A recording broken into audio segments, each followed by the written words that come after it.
Silalatu Gunung Salak.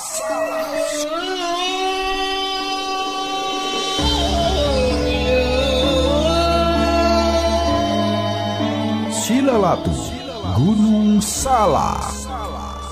Silalatu Gunung Salak dina episode Huru-hara Cinta Sunia. Huru-hara Cinta Sunia. Dibaca sagemblengna tina roman fiksi sajarah karya Aan Merdeka Permana dina tahun 1688. Gunung Salak Bitu sanaya anu satadina rek ninggalkeun lembur Bantar Jatigirang kapaksa balik deui hariwang ku nasib Nyi Sunia.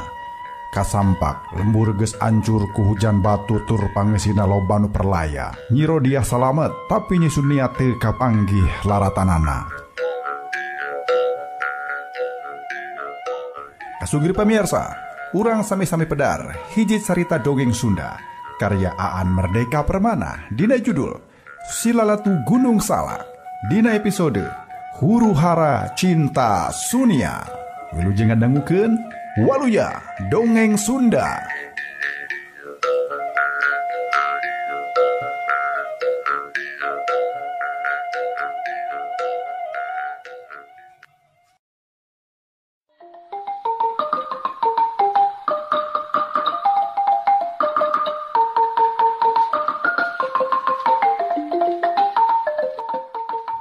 Para lun sagede genung, lain ngusip-ngusip ulah mandi, lain ngahudangkeun macan turu. Kami nyarita kieu teh, lain belengong, lain rek ngacampah nu jadi kolot tapi sabalikna. Hayang ngajait, ajen hirup kolot anu tigograg kana jurang kahinaan. Omong yaksa, ambu. Bapa lun tati lembur teh lain diusir ku deungeun tapi nampa pangusir tina hatena pribadi. Bapa teh keur nandangan larawirang sabab polah culikana nembrak kanyahoan jeung karasa ku sadarea. Atuh ku sabab kitu bisi kaburu telat hadena mah ambu geuat babalik pikir bae. Montong maksa-maksa yang rezeki tina ladang nyang sarakeun deungeun. Omong yaksa mane panjang lebar cumaritana teh. Ari geus kitu mah bari rambai cimatangan gabrug we kubrag we awakna leuleus. Ngarumpuyuk kana palupuh mun teu geuat disangkeh ku sanaya mah. Ambak nyedak tanaga midak katurug-turug ditambah ku panyakit can cager atuh baluh karna yaksa teh ngejahjer teh eling-eling. Ari geus nempo kitu mah sararea ting buranjat milu nulungan. Saliwat oge katitenan yoh yen boh indung tegesna, indung tarena anu tiluan sabenerna mah nyaraaheun pisan ka yaksa teh. Ku kabeneran pisan geuning ti pamajikanana anu tilu mah kisoma teh gabug teu kaparengkeun boga turunan. Meureun kitu sababna make rek neangan awewe nu kalima oge. Di patengahan tarang yaksa teh pada nyeceuhan pada ngusapan malah nu jadi indung tegesna mah ngawiwiu bari midangdam. Yaksa, aduh yaksa. Sia mentong pae. Mun paeh aing nya jeung saha hirup? Cenah bari ngagalentoran beungeut anakna. Ngadenge anu midangdam kitu sanaya mah ukur nyengehel seuri ceuk sanaya dina jero hatena. Kalau lobaan mah urang teh sok nyengcirikan jalma nu dianggap rek ninggalkeun eta bapae. Saliwat cirikna teh siga nu nyaah kana rek paeh teh.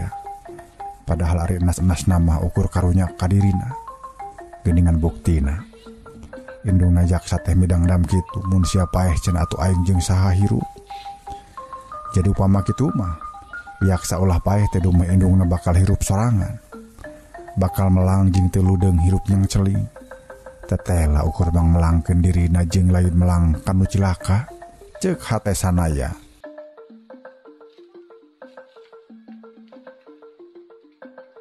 Manggeus mantong digulang gaper teu puguh hari teu bisa nyagekeun mah. Omong sanaya akhirna bari mayang awak yaksa dikedengkeun di enggona. Yaksa teh kapiyuhan bakating ku teu kuat nahan kasedih ditambahan ku tatuna anu parna. Atuhnya beuki teu kuatin bae batinna teh. Nu matak pikeun saheulaanan mah ku sanaya teh diantep bae kajaba dicoba urat-urat palebah sukuna dipencetan supaya henteu ngararanteng teuing. Malah teh kungsi lama eta budak bujang teh eling deui ku sanaya geuwat dirancetan deui urat beheungna. Anu dipiharep supaya hate yaksa rada tenang meusan. Ari geus kitu mah yaksa teh diinuman cai asak herang tiis. Rengsek kitu sanaya nitah ka badega anu aya di eta imah supaya neangan rupa-rupa dangdaunan. Lamun manggihan daun dewa, omat godog di arah cai nanya, heug inumkeun sapoe 3 kali mah. Ceuk sanaya bari mariksa hari guyak saanu bareu. Geus kitu giliran indungna anu dipapagahan teh. Awak yaksa teh ulah loba ting robah. Anggot maka dititah lempang model tadi mah. Lamun hees ulah sinadeng dek kakenca atau kakatuhu keun we sinana karak ceuk sanaya. Atuh sapoe eta mah sanaya teh ukur ngagulang gaper nu gering ari urusan rek ngabade mikeun jodoh mah kateler-teler. Malah nepikeun ka saminggu mah sakitu manehna saban poe idag lihar di imah tua kampung. Ari perkara anu kung sagibana mikeun jini sunya mah acan ditepikeun ka yaksa teh. Nya urusan jodoh teh keun bae ngadagoan yaksa cager we heula. Omong sanaya dina jero hatena. Kasugri pamiarsa mitra kaum dangu anu mulia. 2 minggu ti harita yaksa kakara eungkeut cager. Acan ari cager bener mah ngan manehna geus bisa lelempangan sanajan teu bisa gancang oge. Sok atuh diajar lempang kadu rada anggang. Ambe sukun teu karaku teuing. Ceuk sanaya nuyun leungeun yaksa. Yaksa teh kusanaya dibawa lelempengan kaluareun pakarangan. Dibawana kadu rada anggang, cerita nama rek ngalatih yaksa supaya jag-jag sukuna. Padahal mah sanaya teh aya maksud sejen. Da buktina regis rada anggang mah geek bae yaksa teh dibawa diuk dina batu.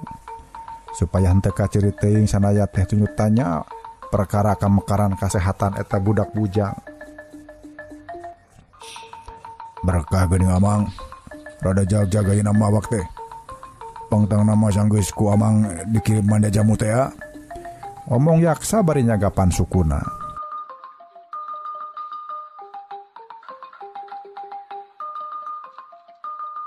Nya anu tatu nama harigu tapi kusabab 2 minggu gawena teh ukur ngedang bae sukuna teh jadi lalinu.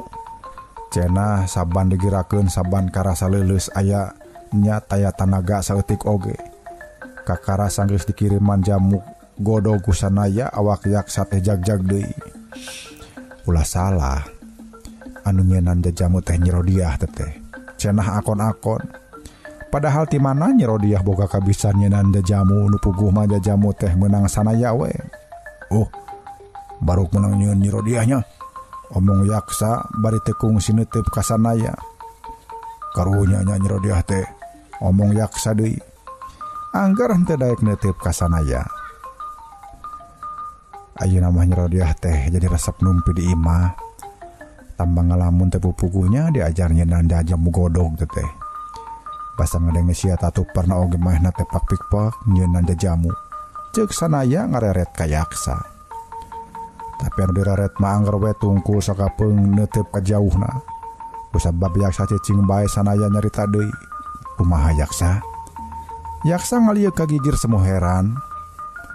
Kumaha naon? Ieu teh amang. Cenah bangun teu ngartieun kana caritaan sanaya. Heueuh soal Nyi Rodiah. Di carataan kitu kadenge nur mengha panjang. Nya kami teh oge karunya ka Nyi Rodiah teh. Bapana eueuh dipaehan ku jalma jahat atuh manehna deui dicacampah jalma jahat. Mata kami mah geuleuh pisan ka jalma jahat teh. Pang-pang anu jahat ka awewe. Nu mata kami ludeung maehan nu jadi bapak.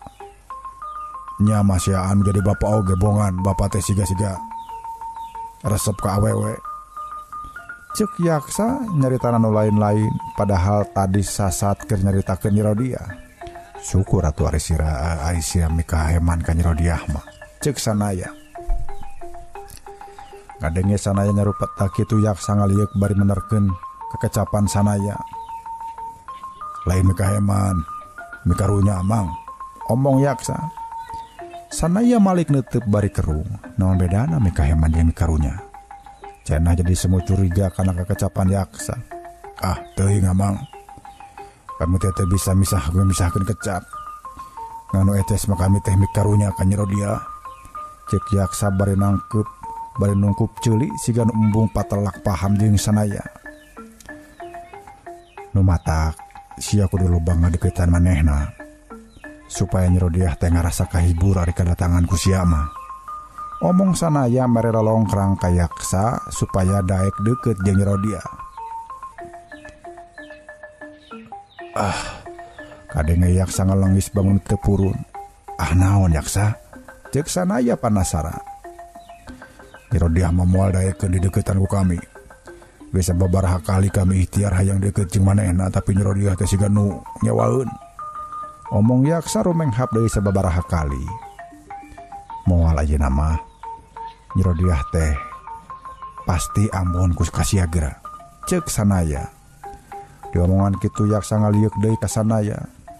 Nah amang mana yakin kitu. Rumeh nyaon Nyirodiah anu tadina cecep ka kami ayeuna bateri dari deuketan ku kami. Nyamreun ayeuna mah alatan bogoh we ka sia. Tembal sanaya sahinasna ku alatan teh sabar hayang ngajodokeun Nyirodiah ka Yaksa. Yaksa neutupna beuki seukeut ka sanaya. Bogoh ka kami, Bu. Nah atunya Nyirodiah teh mun tega ka kami. Omong Yaksa ngalangis bangun sedih. Giliran sanaya nu bingung ku ningali polah Yaksa. Tega kumaha? Nah jalma nu neundeun ka cinta make disebut tega. Omong sanaya kerung. Nya Nyirodiah teh mane teganya cempah kami. Ari bareto keur beutuhan sasat jual mahal.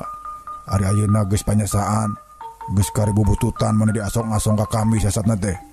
Omong Yaksa nyaritana rada bedas. Meg kana dada sanaya asa aya nu nonjok.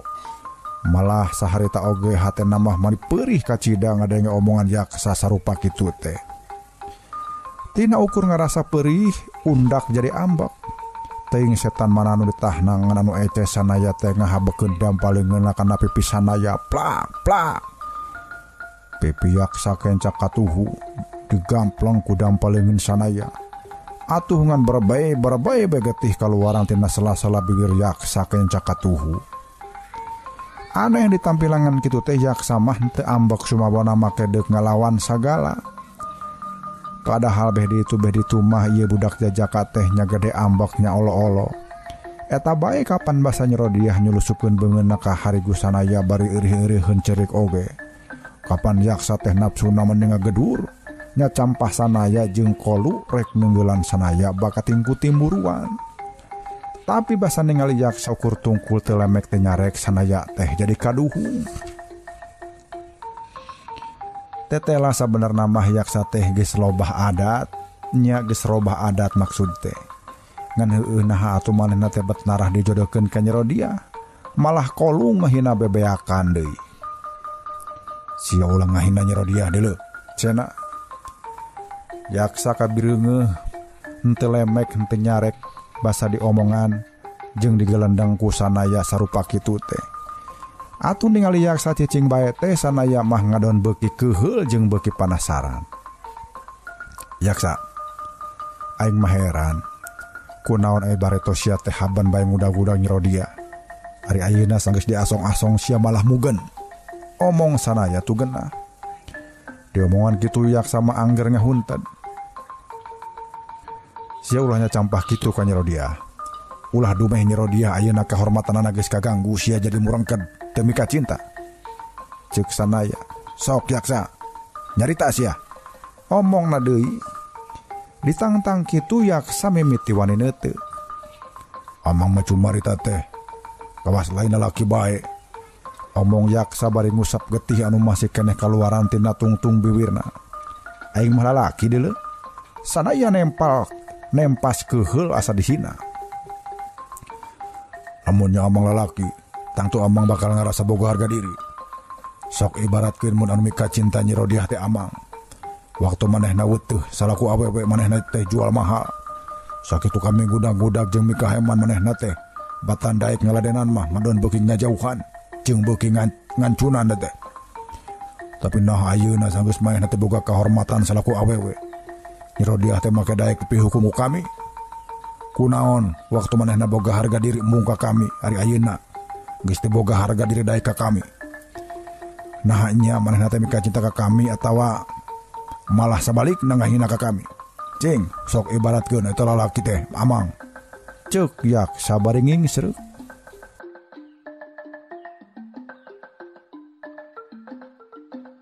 Sanggeus yaksa nyarita kitu, lang sanaya teh ngahulang. Sanya nama ku manehna oge kahartieun yaksa nyeri hate ku Nyerodiah teh dabongan atuh. Kamari-kamari Nyerodiah henteu nembongkeun ka asih ka yaksa.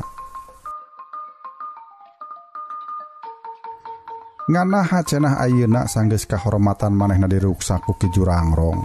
Nyerodiah teh rek ngamurah mareh awek ku jalan ngamurah mareh awak ku jalan tawarkeun ka yaksa. Mun inget kadinya sanaya teh jadi era sorangan.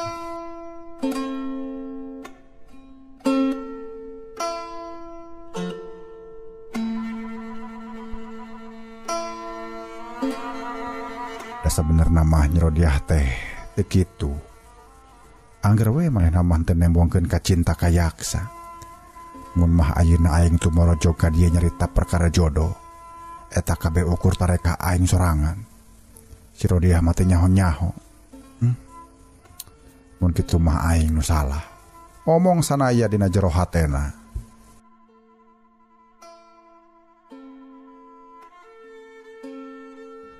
Sanggeus manehna mikir kitu, pok sanaya nyarita ka yaksa. Yaksa, hampura. Hampurannya kami nyarita kasar kasia. Sanaya jadi leuleuy nyaritana. Lamun ngingetkeun harga diri, memang sia teh kudu nyeri hate. Bareto Nyerodiah weuteuhan, manehna teh sasat nolak sapajodogan di deukeutan ku sia. Tapi nah ayeuna bet dae. Saliwat maknya awewe teh siga nu ngahina ka urang. Tapi eta perasaan teh urang balikkan deui kana pamaksudan urang ti anggalna. Bareto siang udag-udag Nyerodiah alatan ngaku mika cinta jeung mika heman. Tapi ayeuna dumeh Nyerodiah geus teu boga kahormatan. Ka cinta sia teh ngadadak leungit. Upama kitu meureun Bareto oge sabenerna mah sia teh teu cinta ka Nyerodiah. Tapi ukur cinta kana awakna wungkul. Lamun nya ukur kitu, atuh ti Bareto oge sabenerna mah sia teh geus teu boga harga diri. Sabab ngaku cinta ka awewe, ukur cinta birahi lain cinta sajati. Ceuk sanaya bari neruskeun deui omonganana. Yaksa dengekeun. Kagilisan awewe teh henteu langgeng. Ayeuna geulis kawanti-wanti isuk pageto mah peot karijut jeung kolot. Jadi lamun anu dimaksud cinta ku urang teh ukur sawates beungeut eta teh lain cinta. Padahal asa can lila-lila teuing siang umah ka kami supaya dibelaan mengolokkeun Nyerodiah supaya dae ka sia. Jeung ti harita oge ku kami teh geus terus diakalan supaya Nyerodiah teh dae ka sia. Ayeuna sagalana geus hasil. Tapi sia kalah mungkir. Cing, rek dikamanakeun harga diri sia salaku lalaki. Omong sanaya deui panjang lebar. Yaksa mah ngan ngeluk we tungkul. Sanaya oge ngabamblam deui. Yaksa geus jadi kodratna lalaki teh jadi pandang tayung keur awewe. Jeung awewe teh minta panyalindungan hirup ka lalaki. Sia ulah nganggap Nyerodiah teh geus hianat atawa geus teu boga kahormatan. Manehna teh makhluk hengker anu teu daya teu upaya. Jadi mun sakalina aya anu ngajahatan teh, awewe mah teu boga kakuatan pikeun ngahalang-halangna. Anu bisa ngahalangan jeung ngabela kana kahormatan awewe teh nya kaum lalaki sorangan. Jadi lamun mah nya sia boga harga diri, nya boga kacinta anu kaluar tina ati anu wening, sia kudu daek jadi pandang tayung kahirupan Nyerodiah. Sia bakal diajen jadi jalma anu mulia mun kacinta sia bisa dipake ngajait awewe anu hirupna keur putus harapan. Aing salaku lalaki hayang mentes ka sasama lalaki deui. Nah sia teh boga harga diri salaku lalaki henteu. Omong sanaya nangtang-nangtang harga diri Yaksa. Tapi ditangtang sarupa kitu Yaksa teh angger bae teh nembongkeun reaksina naon kajaba ukur ngeluk tungkul. Kumaha Yaksa? Nah sia make mumul ngajawab. Lamun sia momul ngawin Nyi Rodia hartina ngahina ka manehna. Ngahina ka Nyi Rodia sarua jeung ngahina ka aing. Jeung lamun nya kitu sia kudu areupan, sia kudu adu hareupan jeung aing. Ceuk sanaya ngancam-ngancam Yaksa. Tapi sabot manehna nyarita kitu oge ari hate leutikna mah nyalahkeun. Memang teu hade paksa pirusa kana kahayang batur. Ngan kusabab sanaya hayang ngabela Nyi Rodia jeung asa dihina dumeh Yaksa mungkir kana pangakuan nya kana pangakuanana anu majar heman ka Nyi Rodia. Ngabalukarkeun sanaya kolu ngancam-ngancam sarupa kitu. Sia teh kudu nurut ka aing.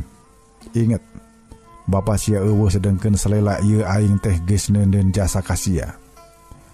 Cacak lamun sia teh deukeut jeung aing, kasalamatan sia cantang tu aman. Dumeh ngewa ka bapa sia batur mah angger we nya kompet daunkeun ka sia oge. Dumeh aya aing sia di ajenan teh. Tah, supaya sia tetap aman, supaya indung-indung sia kabeh aman, sia wayahna kudu daek ngawin Nyi Rodia. Ceuk sanaya bari angger ngancam-ngancam. Ari geus dicaritaan kitu bari satengah diancam mah katingali Yaksa teh siga ngaguguk kana kahayang sanaya. Malah sanggeus kabireungeun ngahulang rada lila sirah Yaksa teh ungguk-unggukan sanajan unggeukna siga anu mang-mang oge. Sabenerna mah sanaya henteu sugema ningali Yaksa kitu peta teh. Tapi kusabab eta budak bujang teh geus unggeuk atuh sanaya neruskeun deui caritaanana. Tah, syukur ari sia geus nyanggupan. Ayeuna mah hayu sia diantir supaya bebeja ka indung sia. Ceuk sanaya bari langsung nangtung terus nyangkeh Yaksa balik ka imah. Di imah Yaksa teh siga nu disirap jeung kawas lain kahayang hatena langsung bae nyampeurkeun ka indungna. Ambu, cenah rari ngajak nyarita. Kumaha? Geus rada mendingan ayeuna mah sia teh Yaksa. Heueuh syukur atuh ari geus bisa lelempangan mah. Isuk pagetom mah nitah badega supaya ngantirkeun parehuma sapikul mah keur si Jangjang. Disaprakna tambakeun sia manehna teh. Tacan nampa upah pare sakeprul-keprul acan teh. Omong indungna bari ngalaret ka sanaya. Ah keun bae urusan upah mah. Nyadakeun bae urusan upah mah da si amangna oge geus. Teu nganggap sasaha ka urang teh. Kami mah nyampeurkeun teh dumeh aya omongkeun we ka ambu. Cenah nyaritana teh Manedaria. Soal naon? Ada rek nyarita perkara pakaya mah pan ambu oge. Geus satuju yen sawatara pakaya urang teh rek dihibahkeun ka urang lembur. Tuh deuleu. Ambu oge ayeuna mah geus tara mamake pakaian alus deui. Tembal indungna salah sangka kana pamaksudan anakna. Lain soal eta ambu. Ceuk Yaksa motong kalimah. Har, nah soal naon atuh? Ceuk indung ngadeui meni kerung. Kami teh yang kawin. Ceuk Yaksa togmol. Indungna molohok. Baruk. Nah teu gugur teu angin make jeung hayang kawin sagala rupa. Cenah heraneun ka Cida. Nya supaya kami teh aya ngurus we tuh. Tingali sakalian kami gereng oge. Si Amang kabawaripuh kudu ngurus kami. Meureun ari geus boga awewe mah nya awewe kami anu uras-urus teh. Ceuk Yaksa daria tapi sorana datar hampos. Lang indungna teh ngahulang cenah. Sabaraha umur sia teh? 15 tahun punjul saeutiknya. Heueuh, geus pantos rarabi. Tapi ke nah geus aya pilihan sia teh kitu. Make teh pupuguh nyaritakeun hayang kawin sagala rupa. Da puguh we atuh ambu. Aya ambu, mana geus wani nyarita oge. Tembal Yaksa masih keneh datar sorana. Atuhnya syukur bae ari kitu mah. Tapi kenah saha atuh urang mana jeung turunan saha deuleu. Da di lambur mararasaan teh eueuh awewe nu pantas keur sia. Ceuk indungna ulang mikir. Wis, kagabah pisan ambu mah nyarita teh. Ti bareta oge geus puguh. Geus aya awewe urang dieu anu dipikatin ku kami teh. Tembal Yaksa bari ngareret ka sanaya. Siga anu risih sanaya kasigeung ku kecapan indungna. Baru heueuh saha atuh awewena teh? Ceuk indungna panasaran. Nyi Rodia ambu. Sora yaksa kadenge halon jeung anca. Saha? Cek indungna bangun teu ngadengeun kana ucapan yaksa. Nyi Rodia hambu. Tembal yaksa sakali deui tur nyaritana rada bedas. Ngadenge yaksa nyarita kitu beungeut indungna manireup geuneuk rai pias manehna siga nu teu percaya anakna boga pamaksudan sarupa kitu teh. Yaksa, ari sia eling henteu nyarita teh? Ambu, piraku kami nyarita hayang kawin make dianggap gelo. Tembal yaksa tapi nyarita henteu bari nyeri hate, angot make nyeuneu ka anu kasigeung mah. Yaksa teh nyaritana biasa-biasa we kawas anu keur ngobrol urusan anu enteng-enteng. Bener ari kitu mah, jeung nya ilahar lalaki anu geus sawawa mah hayang kawin. Ngan anu teu ilahar teh nah sia make milih si Rodia? Cek indungna heran jeung teu percaya kana pamaksudan anakna. Nah make teu ilahar menangkeun Nyi Rodia? Omong yaksa sorana angger datar. Di dunya awewe teh loba deuleu, bisi sia hayang menangkeun widadari ti langit katujuh ku aing moal burung di lugugu. Tapi ieu ngadon hayang ngawin si Rodia. Be. Nah harek dikamanakeun beungeut aing. Omong indungna nyeuneu. Nah mah kudu nyemputkeun beungeut sagala rupa. Ari sia. Nah teh nyaho aing jeung si Sunia teh hampir-hampiran jadi maru. Nah teh nyaho bapa sia teh sakitu kagageloan anakku si Sunia. Meureun ceuk batur teh nya bapana nya anakna. Bapana menangkeun indungna, anakna menangkeun anakna. Cing. Nah sia wirang teu. Cek indungna ngesek-ngesek. Ah teu wirang. Da bapa teh pan teu tulus ngahearan bisuniana oge. Tembal yaksa ditempas ku indungna. Aya nu leuwih wirang tibatan eta mah deuleu. Naon? Si Rodia teh geus jadi runtah. Geus dicacampah deungeun, geus udar kahormatanana. Talung-talung sia ngawin rangda moal jadi pati omong. Damun ngawin si Rodia eta budak teh randa lain parawan lain. Teu aing mah teu satuju mun sia menangkeun si Rodia mah. Omong indungna kekepehan bangun anu rujit ngadenge ngaran Nyi Rodia. Ma ulah kitu. Omong yaksa bari ngareret kagigir sabab manehna teh hariwangeun sanayang ngamuk. Tapi anu direret mah bangun anu hare-hare wae. Teu bisa. Sia teu meunang ngawin si Rodia. Teu ridho aing mah, ceuk indungna. Saha atuh anu mangaruhan sia nepikeun kaboga pikiran nista sarupa kitu teh? Omong indungna deui babalieuran.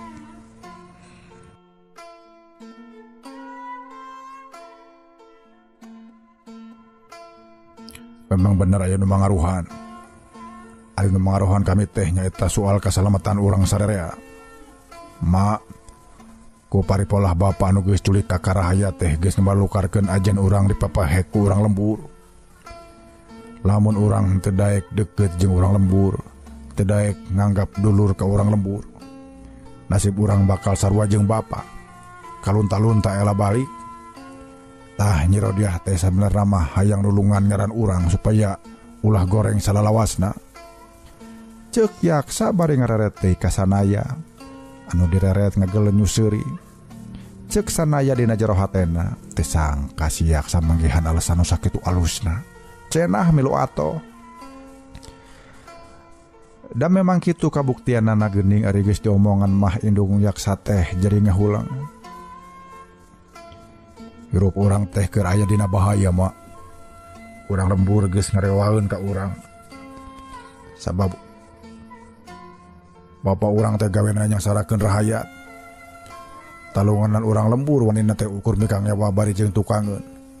Tapi numbuk di balad Ki Manggala mah pan manehna teh sakitu ganggasna ka bangsa sorangan anu keur hianat jeung bilu ka kumpeni mah.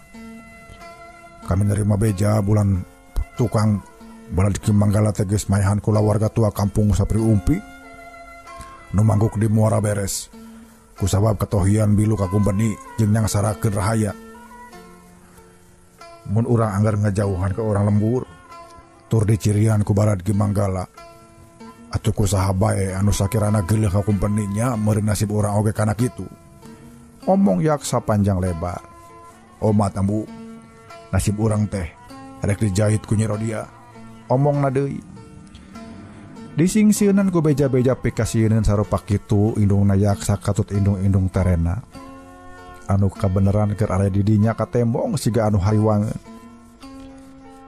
Ceuk salah saurang maruna. Manggas we aceuk kawin keur eta budak teh. Nu penting mah nyawa urang salamet, cenah. Maruna nu duaan deui sarua unggek-unggekan satuju kana eta omongan. Hate sanaya ngarasa longsong sabab ari geus kitu mah. Kumanehna oge kabireungeuh geuning indungna yaksa teh geus leah hatena. Heueuh iraha atuh sia teh rek kawinna? Pokna ngarojong tapi bari semuh mandeal. Urang pada meh heula we jeung si Amang sabab ayeuna mah si Amang teh sasat geus jadi baparan Nyi Rodia. Baru cenah heraneun. Sanaya milu nerangkeun. Sabab moal lila deui kami oge rek ngahiji ngewangun rumah tangga jeung Nyi Sunia. Bisa jadi samemeh yaksa salamatan kami mah deuk salamatan ti heula. Piraku atuh kolot make eleh ku budak ngora. Cenah bari seuri leutik. Tuguning teteh lambe Sunia teh bebesaneun lain pimarueun teh. Ceuk yaksa bari mesem. Sanaya oge sering ngadenge yaksa nyarita kitu teh. Atuh basa manehna amitan rek balik teh hatena mah rada bunga. Sanajan katingali yen yaksa teh masih siga anu kapaksa tapi tetep pikabungaheun sanaya. Dan nu penting mah yaksa teh daek ngajait Nyi Rodiah tina hirupna nu kulawu.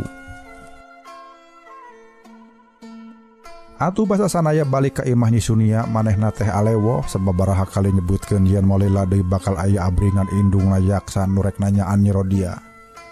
Ngadenge eta beja ari Nyi Sunia mah tiba ngagelenyu ngan sanajan kitu sanaya bisa nangenan. Yen gelenyu Nyi Sunia anu ayeuna teh gelenyu anu meleg-meleg diwengku ku kabungah batin lain gelenyu populasan.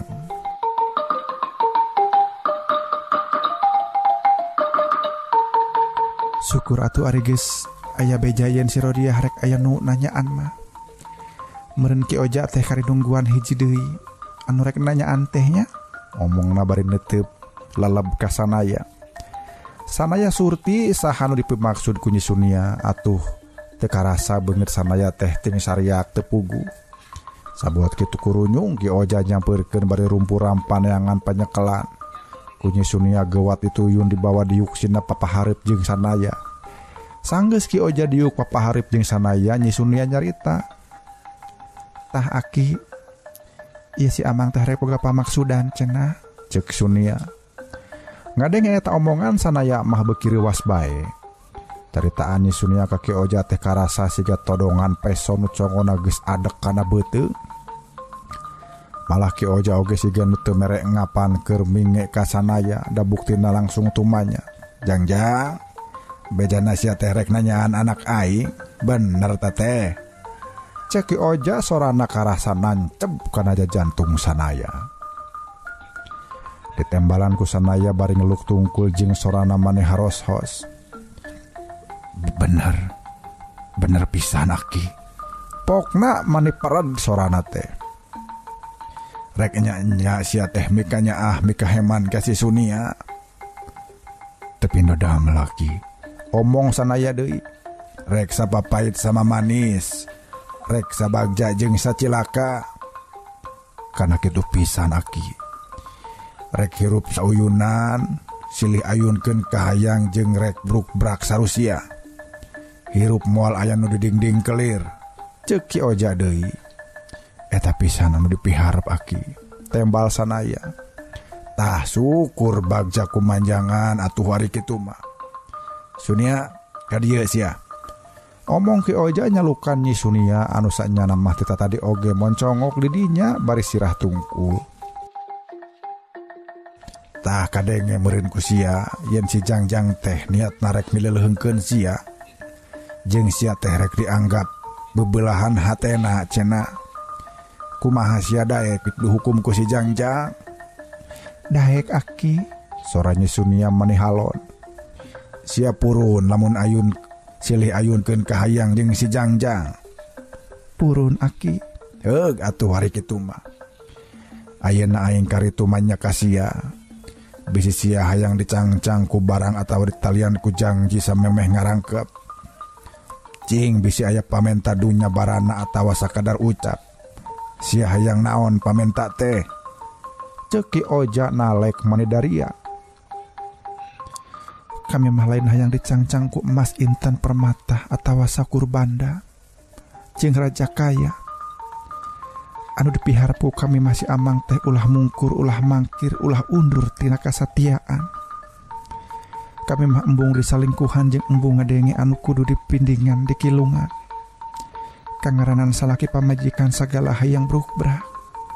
Omong ni Sunia balik karasa beuki mawa keder kana hate sanaya. Heueuh sok bejakeun. Naon nu dipikah hayang ku sia teh? Pok-pok bejakeun. Omong Ki Oja teh sabar. Pikeun saheulaan mah ni Sunia teh ngahulang heula. Ngan sanggeus kitu mah torolong benyarita. Rumasa kami teh siga nu teu sopan. Mamaksa amang hayang leuwih nyaho ka jero-jerona. Tapi meureun merenah mun kami boga kahayang teh amang. Lamun amang ayeuna rek mikanyaah ka kami. Pok atuh amang bebeja saha ari amang teh anu sabenerna. Urang mana turunan saha? Salila ieu kami teh poekeun. Piraku wanoh teh ukur kasih amang atawa kasih jangjang edan. Batur makeun bae dageus genaheun kitu. Tapi ari kami mah da puguh pamajikan. Piraku diantep sina teu wawuh ka salaki, ceuk Nyi Sunia. Sanggeus ngadenge omongan Nyi Sunia kitu mah ngadlang bae sanaya teh ulang. Lain ulang mikir tapi ulang bakating kulieur jeung bingung kumaha nya kudu ngajawab. Aing ayeuna teh mani kagencet kieu. Bebeja salah, teu bebeja oge tetap salah. Ari teu bebeja meureun salawasna bakal nyieun kabingung keur Nyi Sunia. Ari bebeja heueuh atuh sieun manehna teh jadi ceuceu. Padahal aing teh geus genah babarengan, geus genah dedeuketan. Mun aing balaka saha aing sabenerna, meureun hirup aing teh kasiksa deui. Sabab mun Nyi Sunia balik ceceup, aing teh pasti bakal pajauh deui jeung manehna. Omong sanaya dina jero hatena, tungtungna sanaya teh ukur bisa tungkul. Untungna sabot sanaya keur bingung nyiar pijawabeun di pakarangan rentang-rentang aya yaksa lempang namu yungkung disangkeh ku hiji lalaki. Basa diteges-teges hate sanaya teh reuwaseun pisan. Sabab nu nyangkeh yaksa teh tetela Ki Wita anak buahna Ki Soma.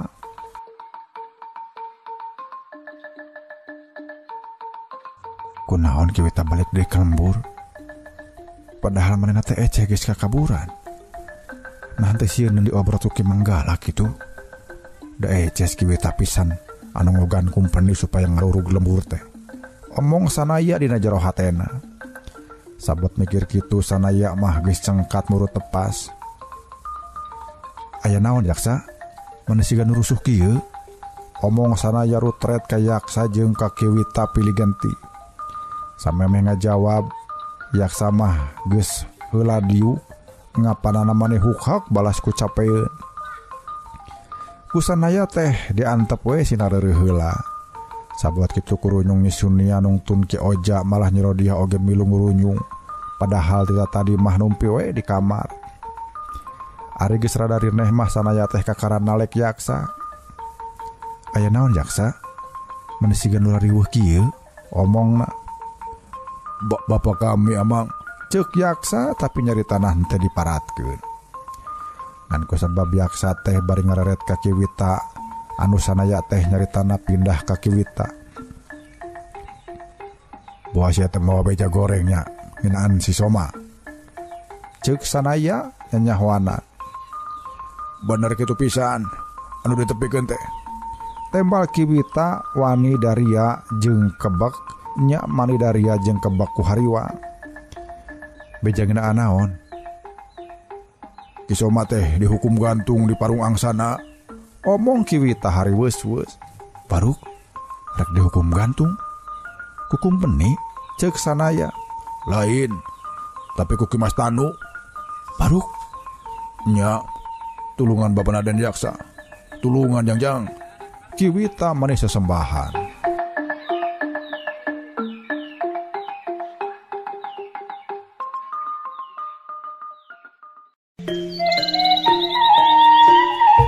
Kasugri pamirsa, mitra kaum dangu anu mulia, urang cekap gendugi kadi heula pedaran carita dongeng Sunda Kang Gilang dina judul Silalatu Gunung Salak karya Aan Merdeka Permana. Urang tepang dangu di enjing di channel YouTube Dongeng Sunda Kang Gilang, Gilang Kasna di channel. Wilujeng kantun Waluya Dongeng Sunda. Waluya Dongeng Sunda.